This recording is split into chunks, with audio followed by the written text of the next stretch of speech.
you want to come and join us here? All right, we're good to go for sound. Mark Bailey, Minister for Transport, with Minister for the Environment, Megan Scanlon, and Nathan Gore-Brown. Okay, look, it's really exciting to be here for the launch of the electric vehicle strategy here in Queensland that's been revamped and significantly strengthened and made much more expansive, as well as our action plan. Electric vehicles are a really important way of transitioning to clean energy for us to reduce our emissions, to act on climate change, but also to have the best technology available for the public here in Queensland.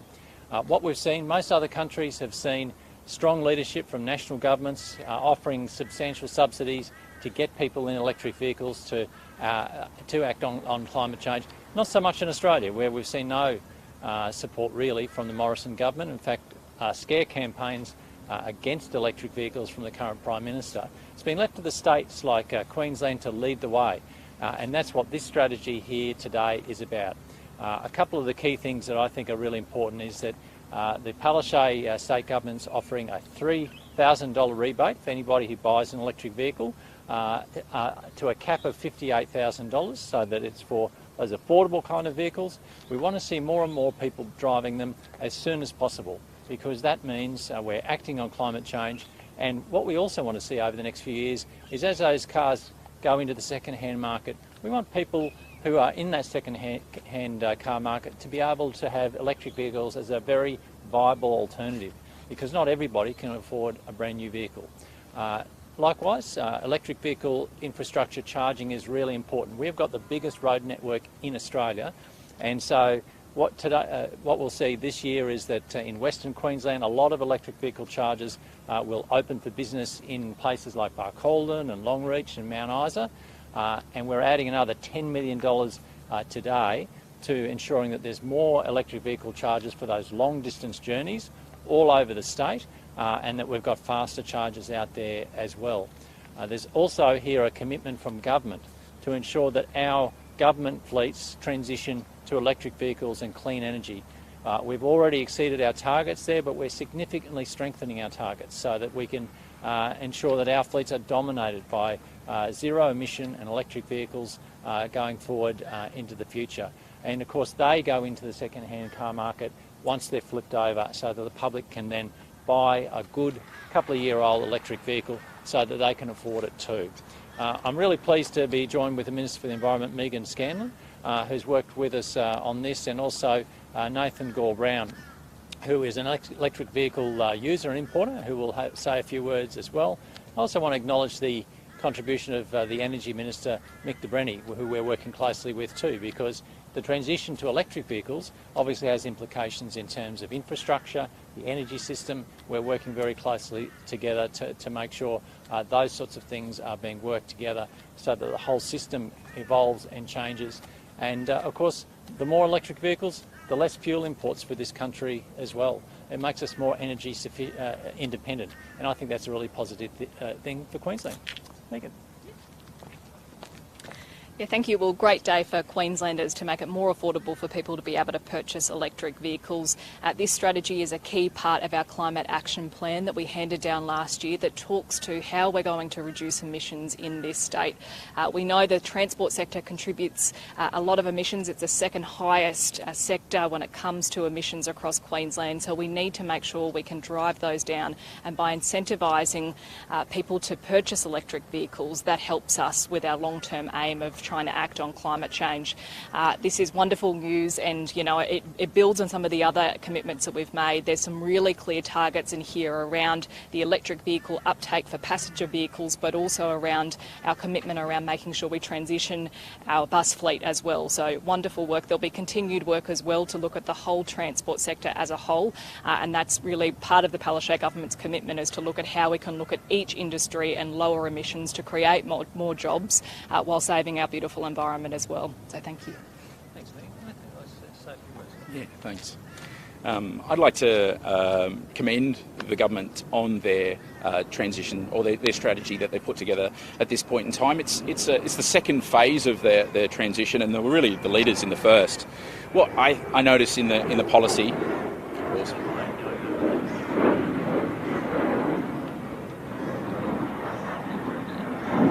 electric, yeah. One day.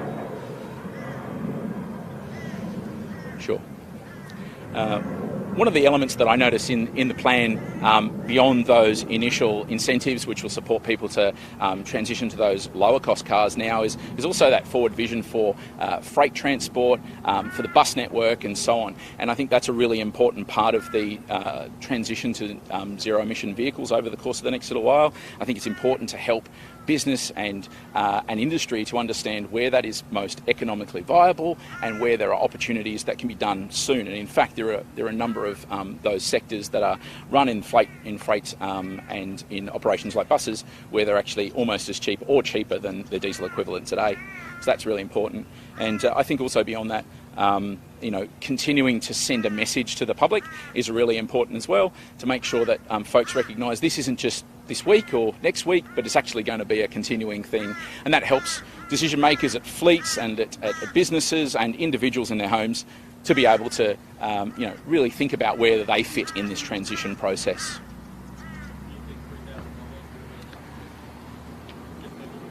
Well, it's certainly aligned with both Victoria and New South Wales.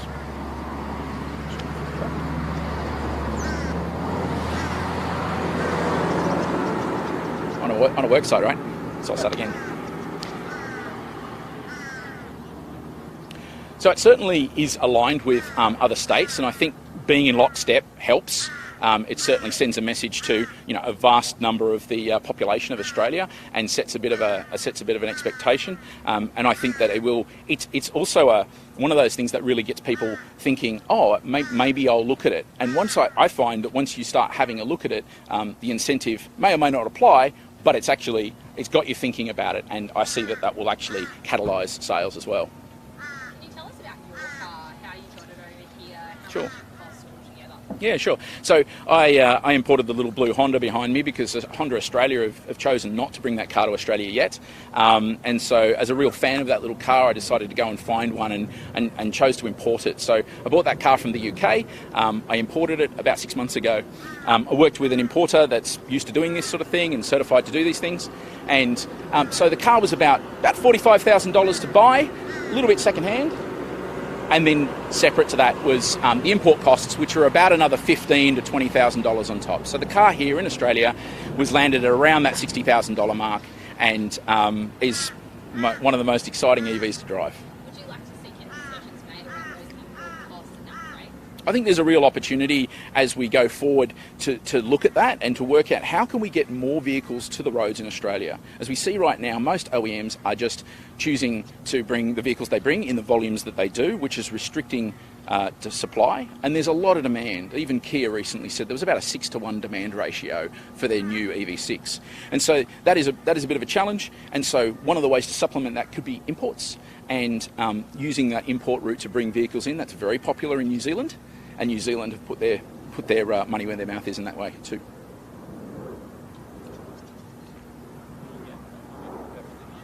Anything else? Yes, any questions? So how's it going to work? Is it a cash back? Is it money off the cost of the car? How does this actually? Yeah, so it'll operate as a rebate, and if you order a car from here on in, as long as you've got the documentation, given that there's an ordering delay, if you receive the car, after July 1, then you'll get the $3,000 rebate on your car. Is it new cars or used cars or just Sorry, So is it new and used or just new? It's only for new cars, and they have to be battery electric. They have to be 100% electric vehicles, and you'll get the rebate. It's a $45 million commitment over 3 years. So this is a strong commitment over time. We're going to close the gap and maximise the advantages of owning an electric vehicle. Why did this?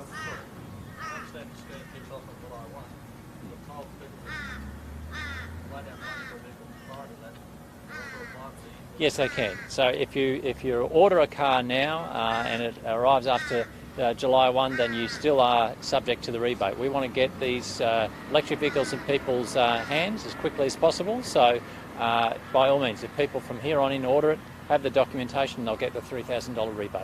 There are already year-long wait lists for electric vehicles. Why did the state government choose to put a subsidy for these at this time if they're already popular? Well, we want to send a very clear signal out to the industry that we are committed. We want to see these happen. We want more models. We want more confidence from the industry. I think putting a $3,000 rebate out there, very consistent with other states, is sending out a very strong signal that we want to see more on offer. And there's delays on ordering all kinds of cars, electric and non-electric at the moment. That's not a disincentive for people. It's just the situation that we're in. But we want to see more models offered by marques. I know there'll be a few more offered this year, but I want to see even more than that. When it comes to, Tesla, it's the leading brand in Australia, but it's not included in this subsidy. Why was that decision made when most people are looking at Tesla? Well, people are looking at all kinds of brands, but we didn't want to be subsidising people who have got ample funds. And Teslas, let's face it, they are more expensive. They're very good technology. We wanted these to be the affordable electric vehicles. That's why we put the cap lower than other states, so that goes out to people buying, lower cost electric vehicles, because we think that's reasonable use of taxpayer funds. And you did mention infrastructure and chargers. Where will they be placed? How difficult is that rollout to get these electric chargers throughout the state? Yeah, so look, you've got to be ahead of the curve here because, as the numbers roll out there, the demand increases, and it takes a bit of time to put an electric vehicle charger in. It's not a straightforward process. You can't do it in a weekend.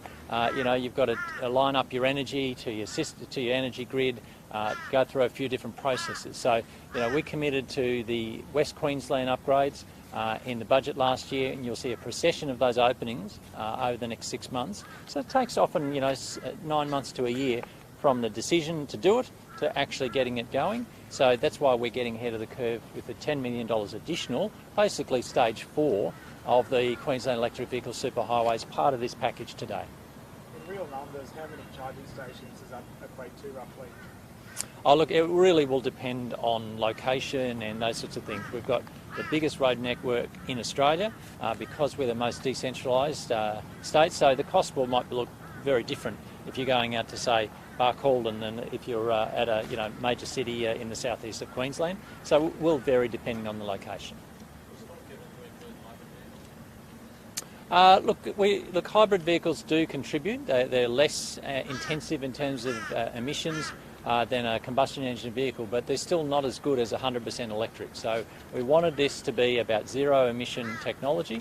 It is agnostic because we allow for electric vehicles, but we also allow for other zero emission technologies as well. But hybrids are not actually zero emissions, so they don't attract the subsidy. They are an improvement on the combustion engine vehicles. But look, if you're going to go, you may as well go the whole hog, because this technology, it's not just good for the environment, it's just better technology. And it'll have a better resale value as well. So, the people that buy electric vehicles, they love them, because once you experience them, there's no going back. Did the current petrol prices mean that the state government decided to roll this out quicker than they normally would have? Look, it was a bit coincidental, but look, the advantages of having an electric vehicle versus petrol when it comes to running costs is pretty big. It's much less to charge your vehicle fully, about 70% less than petrol, and then you're vulnerable to how the price might go up and down and that sort of thing. And of course, the servicing cost of an electric vehicle is a lot lower, a lot less moving parts, so you don't need to get it serviced as often, and it's not as expensive. So your running costs are much lower. And of course, you've got solar panels on your house. Wow, you're fantastic. You're actually running your car off the sun that you harvest at home off your own solar PV. That's the future. Any questions? Any more? Terrific. Thanks so much. Yep. It's not exactly your portfolio, but in real terms, for this to be, environmentally sensible, we need to make sure that these are being charged with green power. Is that something that is underway as well? Yeah, definitely. We're also part of our climate action plan is developing an energy plan. As you know, the Queensland government has committed $2 billion towards expanding our renewable energy projects across the state. We've already got over 40 large-scale renewable projects that we've committed to that are coming online. So there's a whole range of work happening across the state to try and drive down emissions in that energy sector that hopefully can power these electric vehicles going forward. Excellent. Cool. Jump out of the way. Looks like someone wants to come in and charge. Thanks, everyone. Need to get out of the way. Might have a look at your car, Nathan. Yes, please.